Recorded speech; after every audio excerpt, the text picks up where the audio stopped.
que Esdras aún tenía la capacidad de avergonzarse, de sonrojarse frente a la maldad e iniquidad en que se encontraban. En nuestro mundo moderno, en la sociedad actual, parece que ya hemos perdido hasta la capacidad de sonrojarnos frente a las inmoralidades. Y cuando hablo de moralidad sexual, no estoy hablando de algo sin importancia. No estoy hablando acerca de buenos modales. No estoy hablando sobre asuntos de gustos o de moda. Hablo de algo que está en guerra implacable contra la unidad básica de la sociedad, en guerra contra el hogar, contra la familia. Dios hizo la familia mucho antes de instituir un gobierno y mucho antes de construir su iglesia. El plan de Dios en el matrimonio es un hombre y una mujer unidos hasta que la muerte los separe, o sea, un matrimonio monógamo. Busque Génesis 2:24. Por tanto dejará el hombre a su padre y a su madre y se unirá a su mujer y serán una sola carne. Ese es el eterno plan de Dios. Y esa es la razón por la que el Señor Jesucristo dijo sin ninguna equivocación, sin ninguna vacilación, no cometerás adulterio.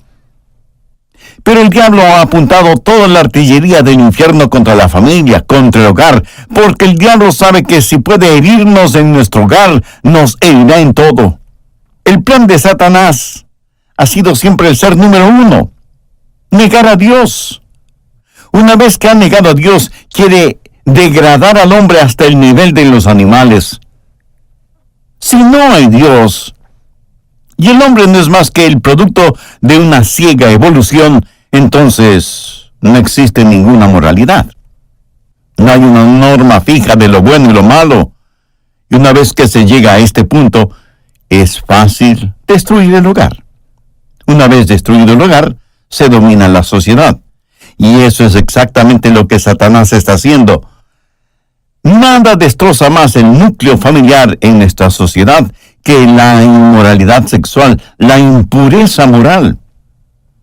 Gibbons, el historiador que escribió sobre el surgimiento y la caída del Imperio Romano, entre las varias razones que presenta para la desaparición del Imperio Romano, pone como número 1 el resquebrajamiento en los hogares por medio de la impureza moral y la promiscuidad sexual en general.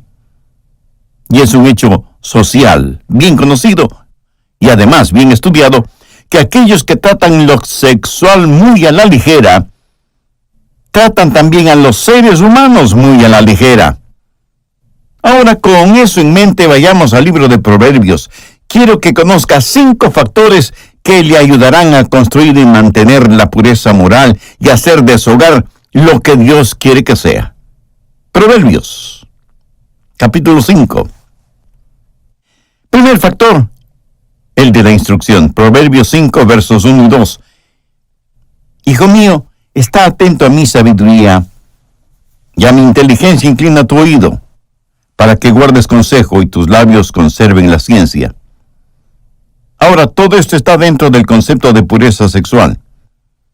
A veces escuchamos aquello de que lo que no se sabe no puede hacer daño. Francamente, yo creo que eso es una solemne tontería. Lo que su doctor no sabe puede matarle a usted. Y tenemos familias que están fracasando primordialmente por falta de sabiduría, de discreción, de entendimiento y de conocimiento. ¿Y dónde vamos a aprender estas cosas?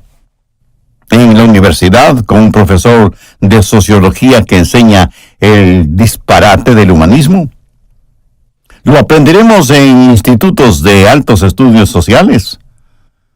Lo aprenderemos de los defensores del asesinato legal de bebecitos parapetados detrás de las oficinas de la mal llamada paternidad responsable.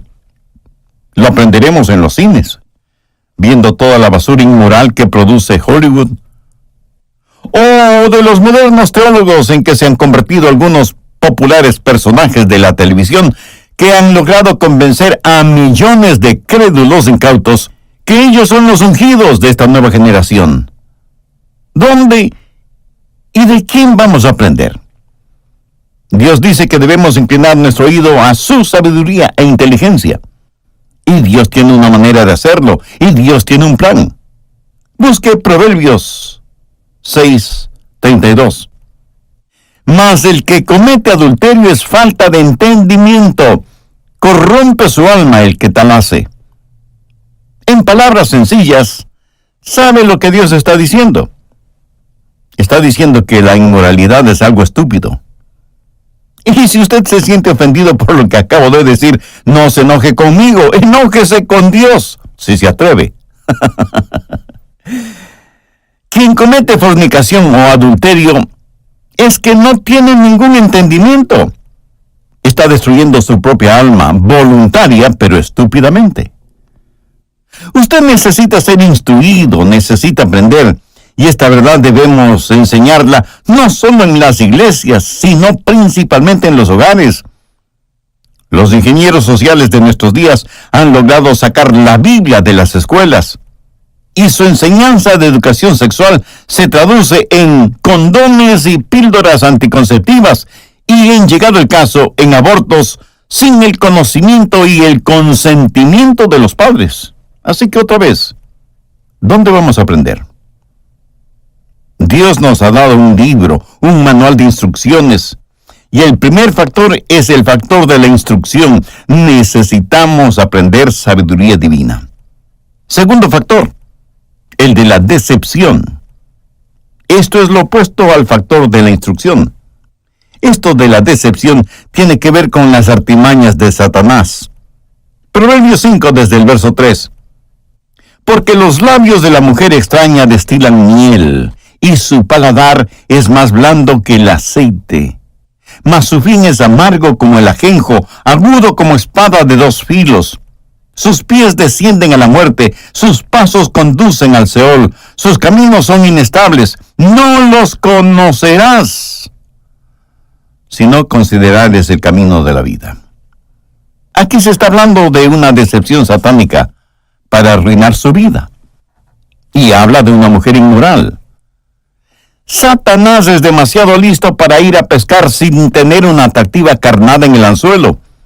Y como experto pescador de almas, él engaña y decepciona con una irresistible carnada para atrapar el alma del hombre y esclavizarla. Note cómo Satanás prepara la trampa fatal. Verso 3. Porque los labios de la mujer extraña destilan miel. Palabras dulces, almibaradas, salen de la boca de la mujer extraña. Es una dulzura que fluye, que parece tan maravillosa. Por eso es que a tanta gente la inmoralidad le parece algo bueno. Note que aquí hay primero frivolidad. Oh, esto es divertido, es emocionante. Pero a esta frivolidad le sigue el adulo. Mire la parte final del verso 3. Y su paladar es más blando que el aceite. Ella sabe cómo atraerle con sus palabras engañosas y aduladoras. ¿Sabía usted que mucha gente es susceptible al adulo? Unas cuantas palabras de adulo pueden volver a un hombre en un perfecto necio. Hombres, esa es la razón por que ustedes cada mañana antes de ir a sus labores deben tener su tiempo a solas con Dios, para que le libre de palabras lisonjeras, aduladoras, que no solamente las dicen las mujeres, sino también los hombres. Busque Proverbios 6:23. Porque el mandamiento es lámpara y la enseñanza es luz, y camino de vida las reprensiones que te instruyen. Pero ahora quiero que note lo que dice el verso 24. Para que te guarden de la mala mujer, de la blandura de la lengua de la mujer extraña. Mi amigo, no hay nada que pueda protegerle de la inmoralidad, del coqueteo con sus compañeras de trabajo, sino esos momentos manantiales cuando usted se llena de la presencia y de la palabra de Dios, y luego sale a desempeñar sus labores en el taller, la oficina, donde sea. Frivolidad, adulo. Pero hay algo más en Proverbios 5, versos 4 y 5. mas su fin es amargo como el ajenjo, agudo como espada de dos filos. Sus pies descienden a la muerte, sus pasos conducen al Seol. ¡Qué tremendo poder que tiene el pecado sexual!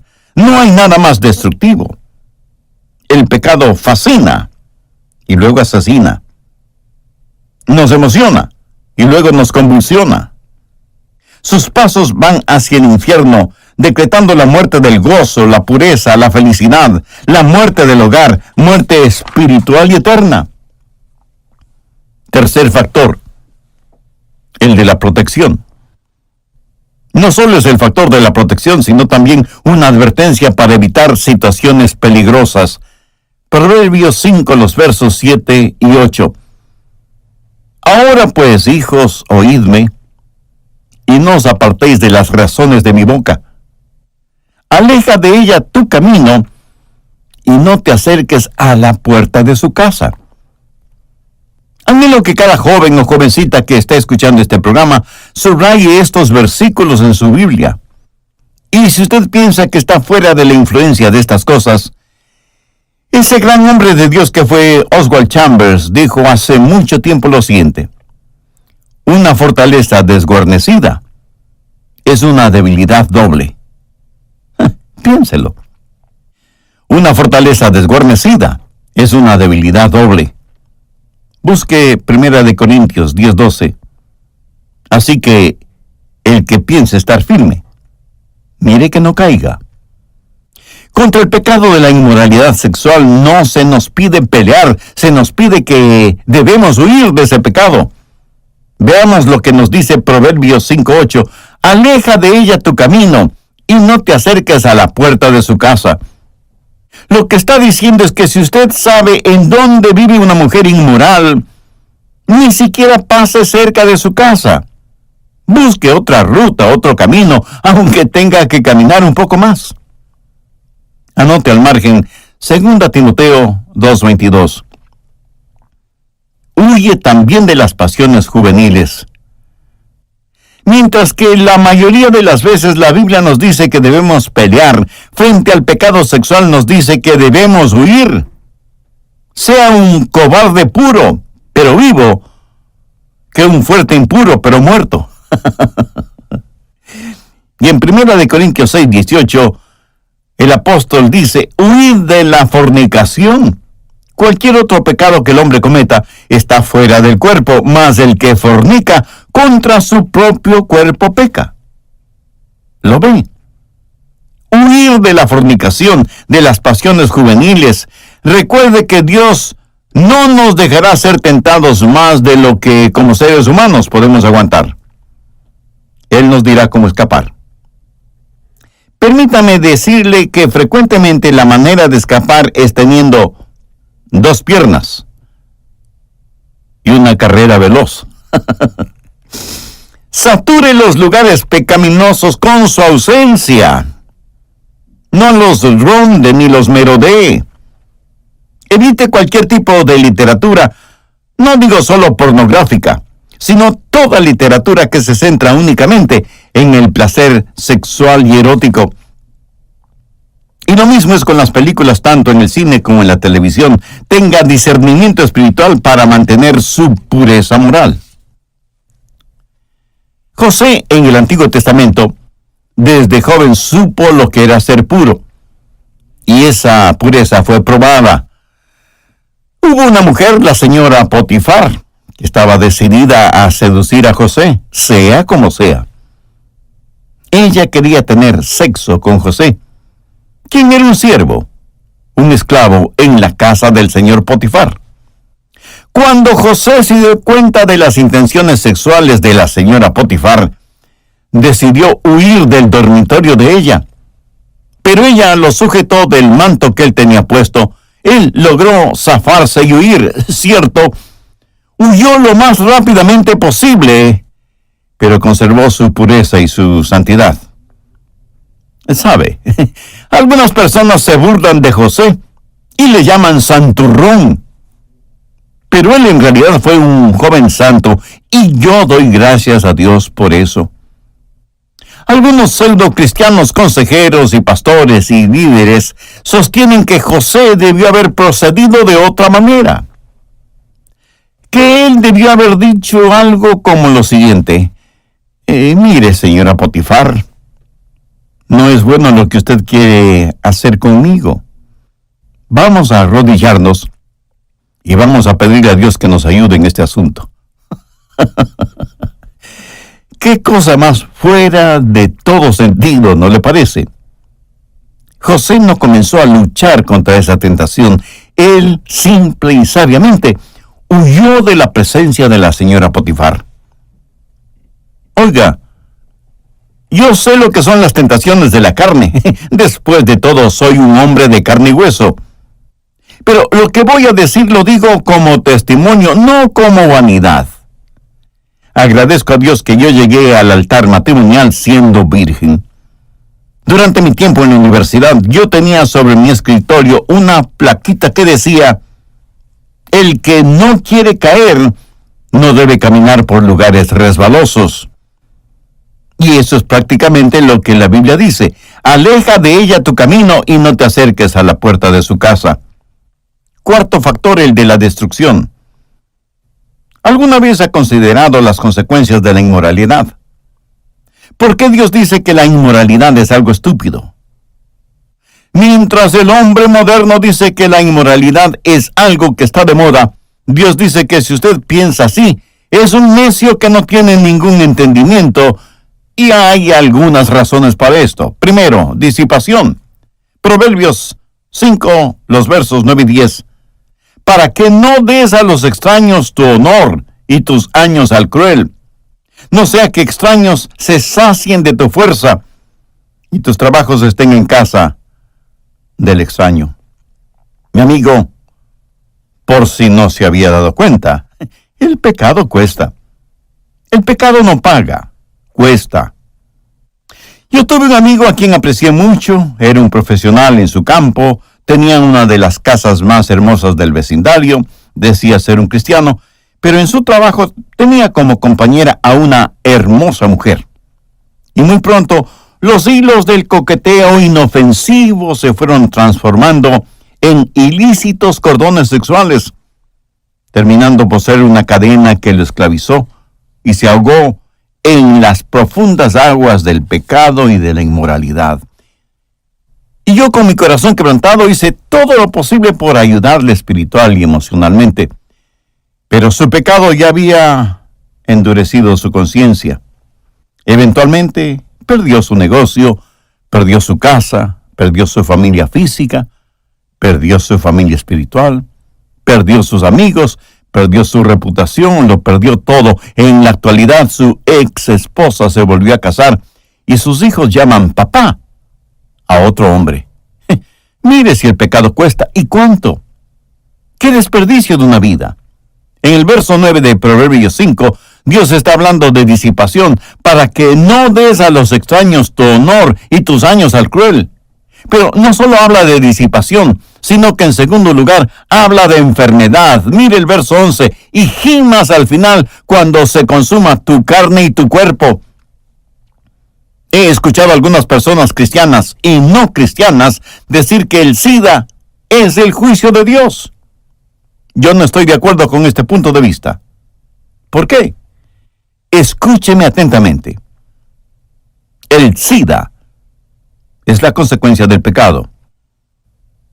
Y alguien me dirá, pastor, ¿está diciendo que todos los que padecen de SIDA son pecadores? Por supuesto que no. Cada persona que muere atropellada por un conductor ebrio es pecadora. Por supuesto que no. Permítame decirle que yo tengo la respuesta, la solución para el problema del SIDA. Ojalá que el mundo entero entendiera esta solución para la epidemia del SIDA. Ojalá que lo entendieran nuestros científicos, nuestros gobernantes, nuestros ingenieros sociales. ¿Cuál es esa solución? Es tan fácil que parece increíble. Vivir de acuerdo a la palabra de Dios. Eso es. Y si alguien me pregunta, ¿cómo puede la palabra de Dios ser la solución para el SIDA? Fácil. Un hombre y una mujer unidos en matrimonio hasta que la muerte los separe. Esa es la solución. Y usted, incrédulo, me dice, pero pastor, eso es demasiado simple. Y yo a la vez le pregunto, ¿y si es demasiado simple, por qué no aplicamos esa solución? ¿Por qué tenemos que complicarlo todo? ¿Será porque para algunos no hay ningún beneficio financiero si ponemos en práctica la palabra de Dios? Piénselo. ¿Por qué esperar que se haga realidad lo que dice la Biblia y gimas al final cuando se consuma tu carne y tu cuerpo? En la actualidad hay poderosas drogas para combatir el SIDA. Gran negocio para los laboratorios farmacéuticos.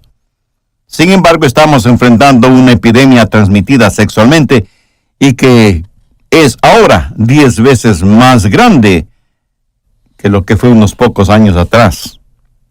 En tercer lugar, desilusión.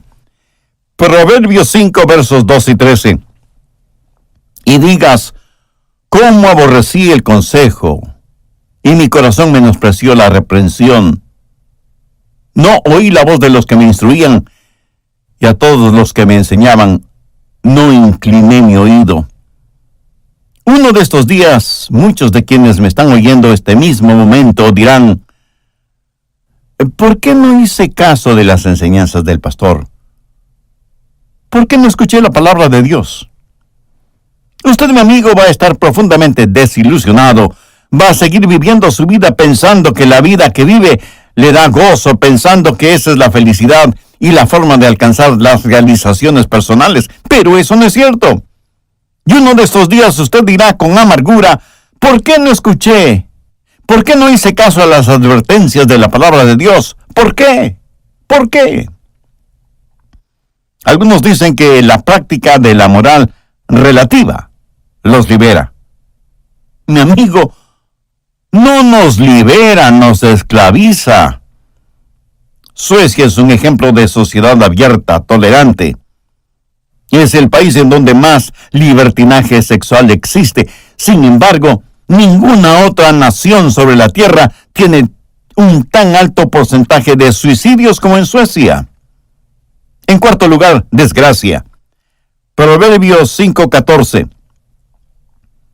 Casi en todo mal he estado en medio de la sociedad y de la congregación.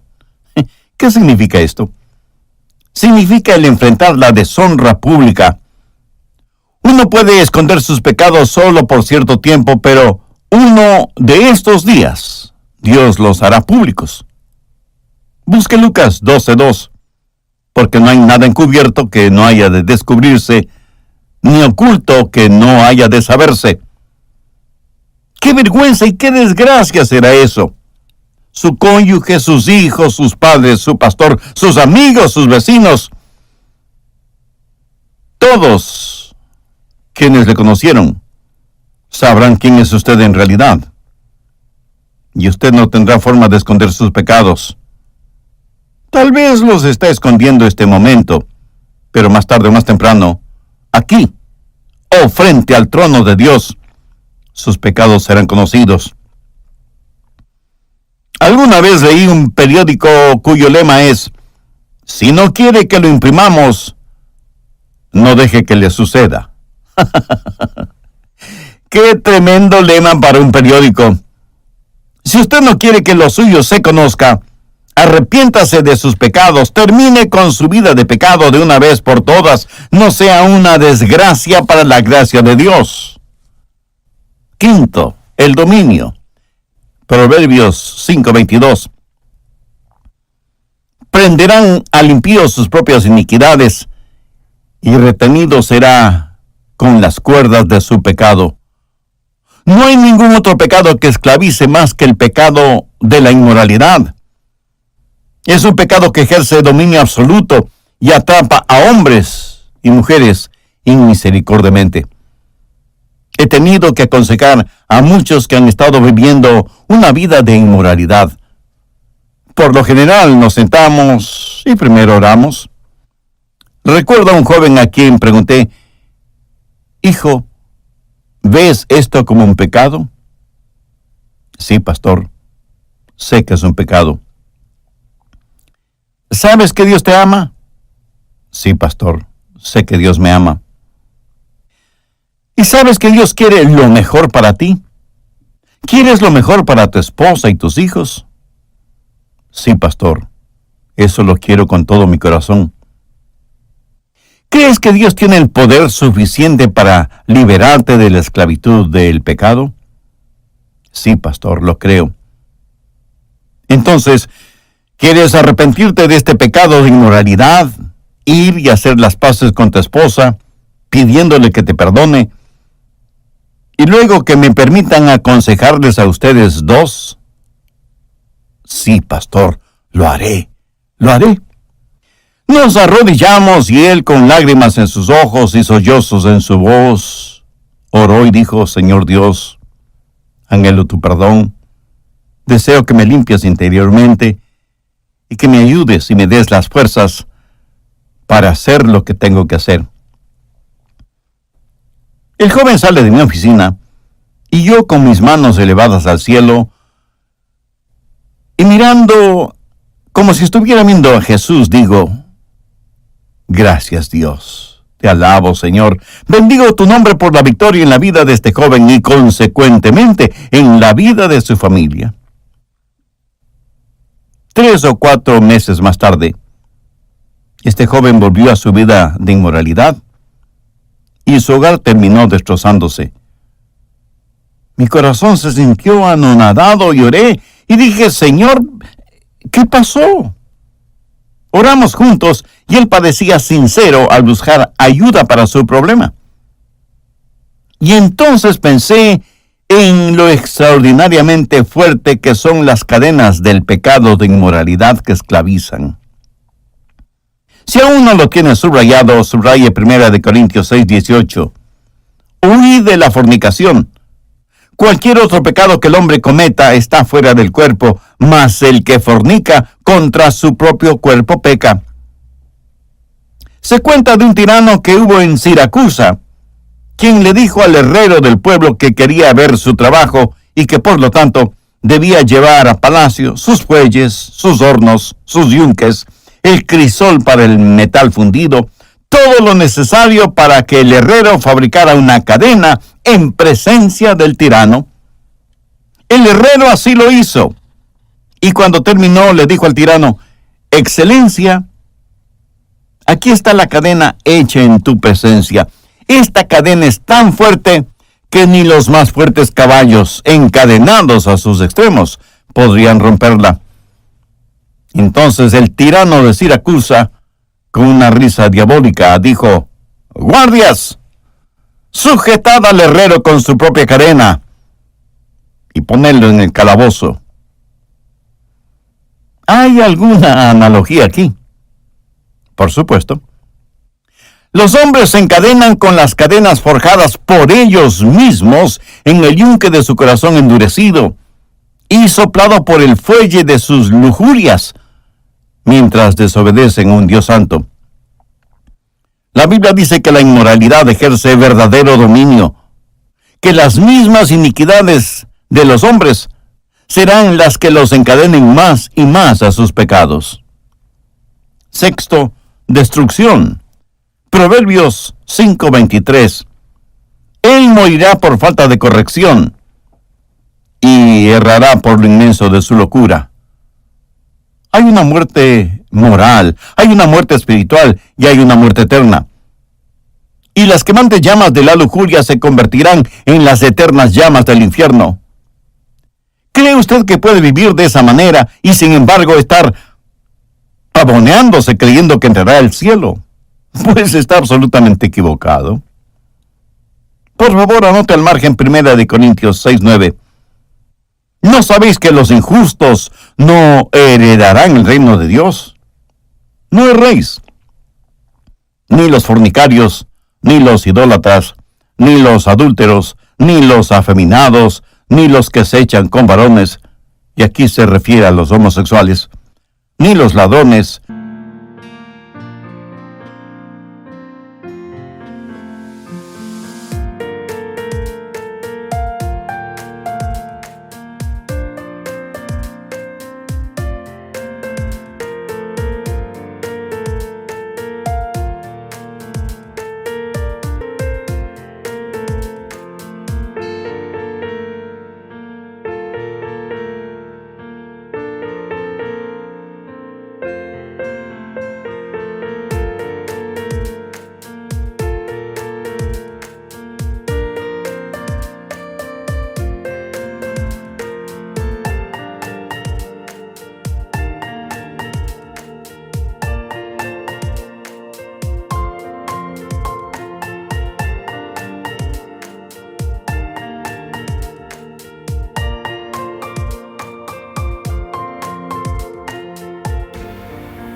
esperanza, a menos que se arrepienta de sus pecados y con humildad se acerque a Dios.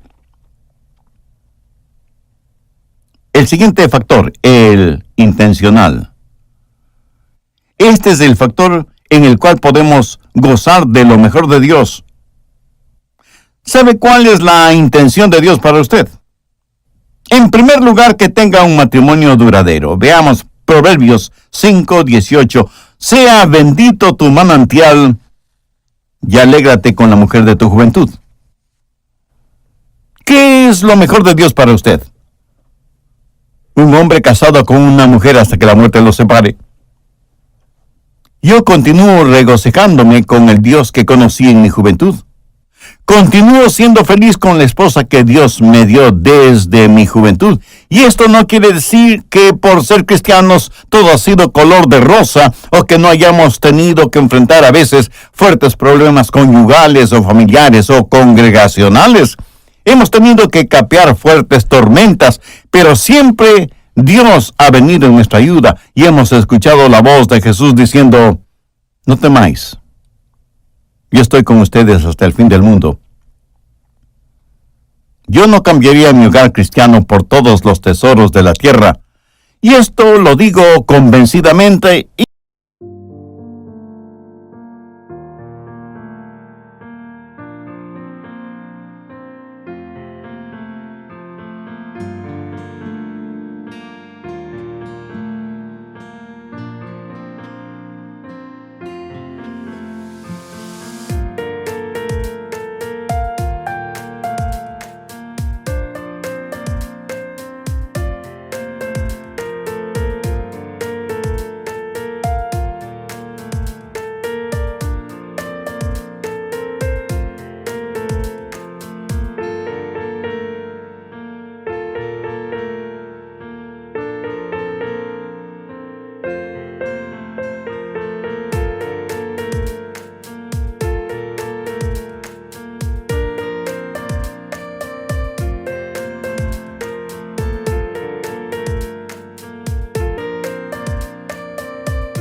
jóvenes, jovencitas, sé que para muchos de ustedes a lo mejor solo soy un pastor chapado a la antigua, pero por favor, escúchenme de todas maneras, manténganse puros, guárdense y cuídense para aquella persona que un día será su esposo o su esposa. No siga la corriente de que todo el mundo lo hace. Sea diferente. Vaya contra la corriente.